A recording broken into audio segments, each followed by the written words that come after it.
होतो की नवी मुंबईकरांचा केवढा उत्साह आहे। मात्र आपण सांगा की पंतप्रधान नरेंद्र मोदी यांच्या हस्ते जो नवी मुंबईमध्ये आपल्या ठिकाणी जो कार्यक्रम पार पडणार आहे त्याची एकूणच रूपरेषा कशी आहे आणि किती वेळ हा कार्यक्रम चालणार आहे, कधी या कार्यक्रमाला सुरुवात होणार आहे? नक्कीच थोड्या वेळात पंतप्रधान नरेंद्र मोदी यांच्या हस्ते हॉटेल सेतूचं उद्घाटन होणार आहे। त्यामुळे जे आहे उरणवासी असतील, नवी मुंबईकर वासी असतील यांच्यामध्ये जे आहे ते मोठं आनंदाचं वातावरण जे आहे ते पाहायला मिळत आहे। तब्बल 2 तासाच्या गजरावरती जे आहे महिला व पुरुष वर्ग जे आहे ते त्यांचा आनंद व्यक्त करताना आपल्याला पाहायला मिळत आहे। सभास्थळी जी आहे ती 1 ते 1.5 लाख महिलांना, त्याचबरोबर भाजप कार्यकर्ते पदाधिकारी यांना बसण्याची व्यवस्था करण्यात आलेली आहे।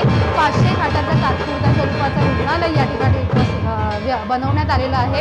त्याचबरोबर चौक पोलीस बंदोबस्त जो आहे तो या ठिकाणी तैनात करण्यात आलेला असून थोड्याच वेळात पंतप्रधान नरेंद्र मोदी हे सभास्थळी येणार आहेत। सेजल जी, सभास्थळावर पंतप्रधान नरेंद्र मोदी यांच्या हस्ते कोणकोणत्या कार्यक्रमांचं लोकार्पण होणार आहे, आपण काय माहिती देऊ शकता प्रेक्षकांना?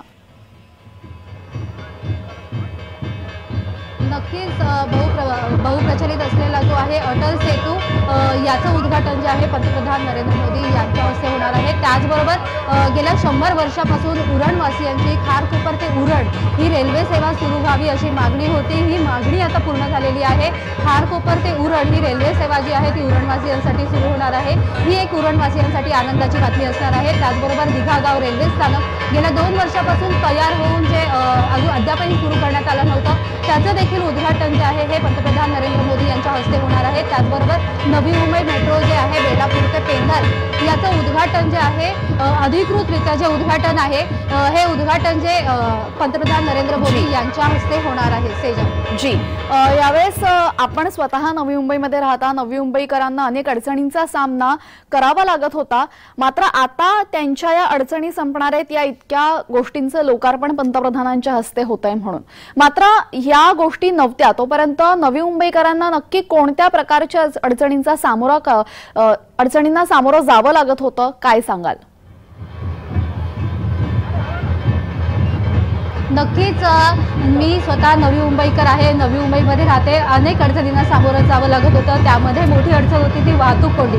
परंतु आता जो आहे अटल सेतू मार्ग जो आहे हा सागरी सेतू जो उद्घाटन झाल्यानंतर जो आहे हा कुठेतरी वेळेची बचत या ठिकाणी होणार आहे। त्यामुळे जे आहे आम्हाला नवी मुंबईतून डायरेक्ट मुंबई जाण्यासाठी अटल सेतूचा जो मार्ग जो आहे तो आम्ही वापरू शकतो। सेजल जी, तसेच दिघा रेल्वे स्थानक हे अनेक वर्षांपासून प्रलंबित होतं। नवी मुंबईकरांनी कित्येक वर्ष यासाठी मागणी केलेली होती। मागणी करून सुद्धा ते बनायला बराच वेळ लागला आणि आज अखेर दिघा रेल्वे स्थानकाचं लोकार्पण पार पडणार आहे। त्यामुळे मुंबईकरांचं आयुष्य रेल्वे स्थानकामुळे कसं सुरळीत होणार आहे?